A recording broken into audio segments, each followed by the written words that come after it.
explicando para você que o nome dele já aponta para a posição dele, né? Era um homem de posição militar. Amém?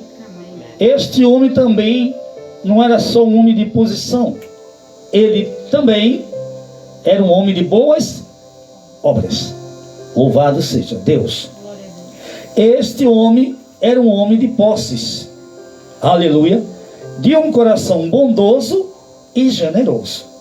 E quem descreve isso não é os homens, é o próprio Deus, através do seu Espírito, o próprio Espírito Santo inspirando, aleluia, inspirando o autor a escrever o que está escrito. E aí você encontra esse testemunho que é dado pela palavra de Deus, segundo a vontade de Deus, no Santo Evangelho, segundo escreveu, no livro de Atos dos Apóstolos, segundo escreveu o evangelista Lucas. E Lucas também escreveu um evangelho que levava o seu nome. Então ele escreveu esses dois livros. Lucas, o evangelho segundo escreveu Lucas, e Atos dos Apóstolos. Esses são dois livros que foram escritos por este servo do Senhor. Amém? Quem foi ele?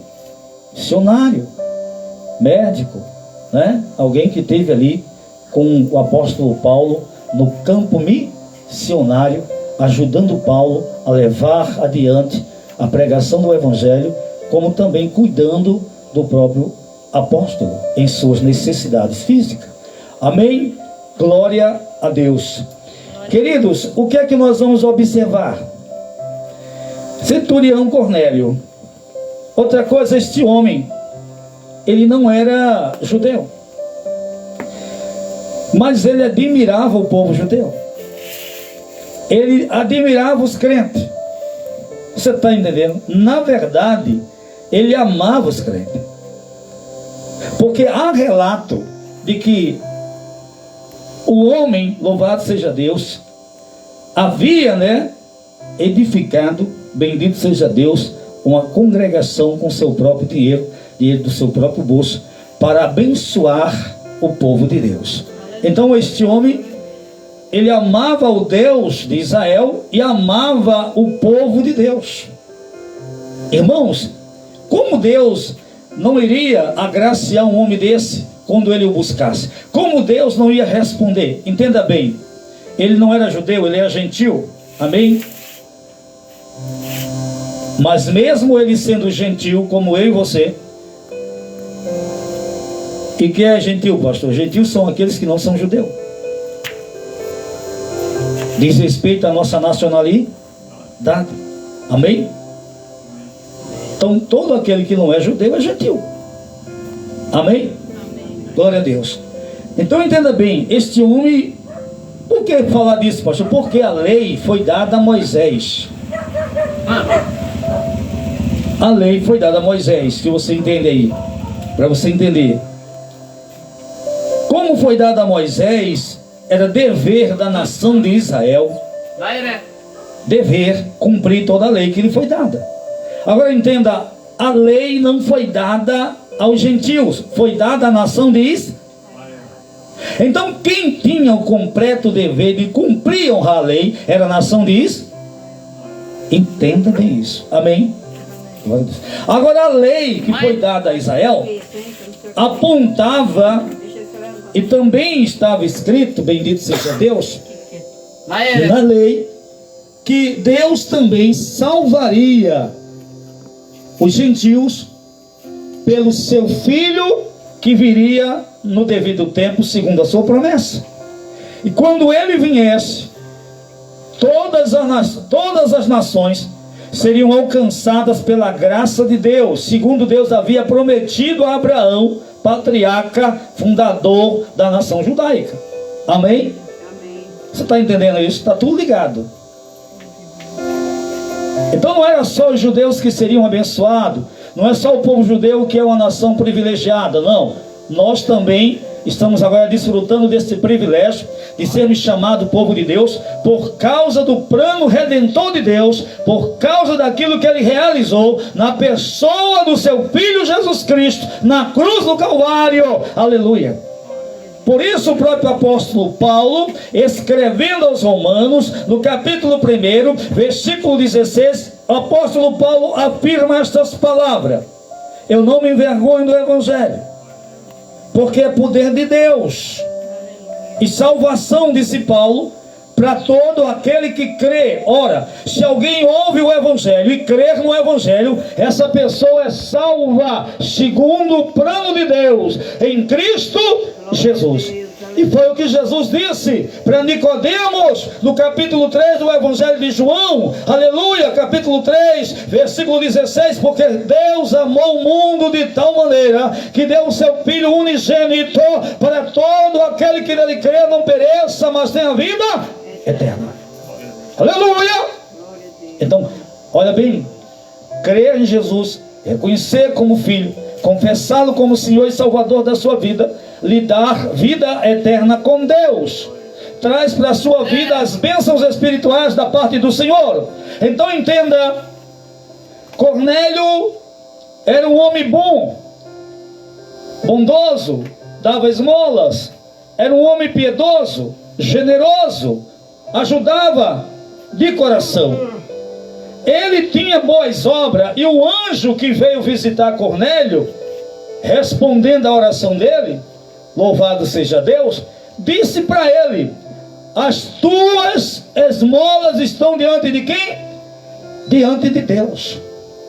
As boas obras estavam diante de Deus. Deus tinha conhecimento das boas obras que Cornélio havia feito durante a sua vida. Amém? Amém. Mas as boas obras que Cornélio havia feito não era suficiente para dar a ele salvação eterna ou vida eterna com quem?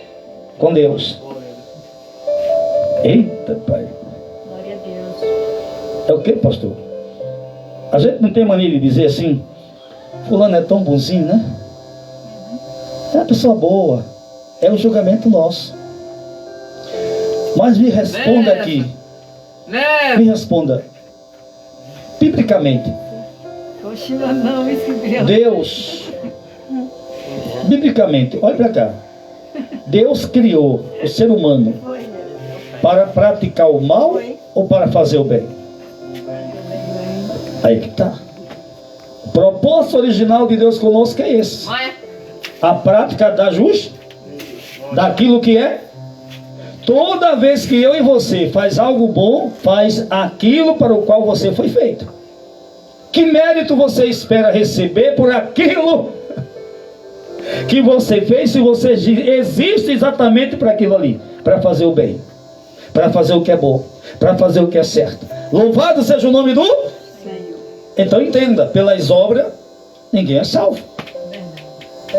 Porque se fosse salvo pelas boas obras, ou pelas obras feitas como disse o anjo, estou explicando isso aqui para você porque muita gente não entende isso. Olha bem, o anjo tinha dito: Cornélio, você está salvo, suas obras te salvou. Já pensou Cornélio dizer, chegar no céu e dizer diante de Deus: estou aqui porque fui perfeito em tudo? Já pensou? Você não é salvo pelas suas obras, você é salvo pela obra que Deus realizou através do seu Filho, Jesus Cristo. Então, somos salvos pela obra de Deus em Cristo Jesus. E qual é a obra de Deus em Cristo Jesus? É que todo aquele que nele crê, viva eternamente com o Pai. Tem os seus pecados perdoados, recebe as bênçãos espirituais, vai desfrutar de um relacionamento com Deus, vai ser restaurado aqui na terra, vai ser usado pelo Senhor na terra, vai ser honrado na terra, e quando partir daqui, vai desfrutar da eternidade com Ele. Aleluia! Aleluia, glória a Deus. Mas sabe por quê? Porque Deus é perfeito na sua obra. Aleluia. Então eu vou entender uma coisa. Não basta, né? Eu vejo que Cornélio queria uma resposta de Deus. O que é que Cornélio faz? Ele ora. Ele queria uma resposta de quem? de Deus. Esse homem era um homem temente a Deus. Você viu a palavra temente? Temente aqui tem um sentido de respeito, de reverência, de respeito, está entendendo? E tem muitas coisas que a gente não faz na frente de alguém que a gente respeita, principalmente se ofender a pessoa que a gente respeita. É ou não é? Por isso o crente, quando ele teme a Deus de verdade, quando ele honra a Deus e quer respeitar a Deus, o comportamento dele é diferente aonde ele vai. Por quê? Porque ele não quer desrespeitar a quem? A gente vigia com falar, vigia com andar, vigia com vestir, vigia com calçar, vigia com tudo, meu irmão. Para quê? Para não desrespeitar. E o que é desrespeitar Deus? É quando os nossos atos levam pessoas a falar mal de Deus por causa das nossas obras. Quem está entendendo isso? Amém. Você está entendendo isso? Se as nossas obras não levam o nome de Cristo ser glorificado, como Jesus disse, se o nome do Pai não é glorificado, então elas não são boas. Elas não honram a Deus. Amém? Esta explicação. Então este homem chamado Cornélio era um homem temente. Está escrito, ele tinha temor de Deus. Veja que ele faz algo tremendo. Ele não busca resposta no homem, ele busca resposta em Deus. Eu quero saber a verdade. E quantas pessoas já não oram mais para saber a verdade? E quantas pessoas já não oram mais para saber o que convém, o que não convém? E quantas pessoas já não oram mais para saber se é da vontade de Deus ou se não é, né? Os crentes de hoje estão naquele velho costume, já sabe como fazer. Você já sabe como fazer? Precisa de Deus para quê?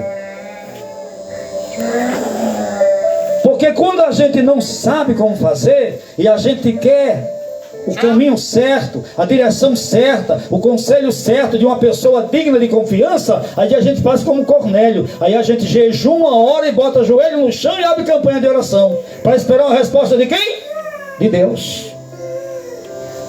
Porque quando a resposta vier, a sua vida será mudada, o seu caminho será de luz, porque estará sendo você conduzido pelo conselho do Altíssimo, pela orientação que vem do alto. Como não ser próspero? Como não ser abençoado? Como não desfrutar da graça de Deus se você segue a direção que lhe é dada? Olha para cá para você entender isso. Cornélio queria uma resposta, jejuou, orou e teve uma. Outra coisa, Deus não mandou um braço de carne lá na casa de Cornélio, não, viu? Deus não mandou nem um judeu e nem um gentil, nem um soldado, nem um irmão de Cornélio, nem alguém conhecido. Mandou não. Sabe quem Deus mandou lá? E ele estava o quê? Orando. Em visão. Orando. Quem aparece a ele? Um anjo. Um mensageiro celestial que foi enviado para dar a Cornélio a resposta que ele precisava. Vinda do alto, do trono de glória. Essa resposta é salvadora. Aleluia. Glória a Deus. Era um homem bom, mas precisava de salvar. E Deus lembrou dele. O anjo disse, olha, as tuas obras estão diante de Deus. Você é um homem justo. E a graça de Deus agora vai te alcançar. Glória a Deus. Eita Deus. Glória. Glória a Deus. E aí observe que o anjo dá a ele a direção. Dá o quê? A direção. Tem muitas pessoas que recebem a resposta, a direção, mas não põe em prática aquilo que Deus mandou ir para a direita e foi para a esquerda. Deus mandou para frente, ele veio para trás. Deus disse a ele para ficar, ele foi. Deus disse a ele, confia, e ele não confiou. Como? está confuso, está perdido, não sabe o que está fazendo na vida. Sabe por que você está confuso e perdido? É porque você está exatamente nessa escala que eu acabei de falar. Ora, Deus fala, mas não consegue obedecer a voz de Deus e nem seguir a orientação que Ele te dá para o teu próprio bem, para o bem da tua própria casa. Ei, igreja, tu orou, Deus respondeu, cabe a você agora colocar em prática o que Deus te orientou a fazer. Aleluia. Glória a Deus, aleluia. Presta atenção, Deus. Na frente. Olha o que o anjo disse para Cornélio. Verso 4. Este, fixando os olhos nele, muito atemorizado, disse-lhe: que é, Senhor? E o anjo lhe disse: as tuas orações e as tuas esmolas têm subido para a memória diante de Deus.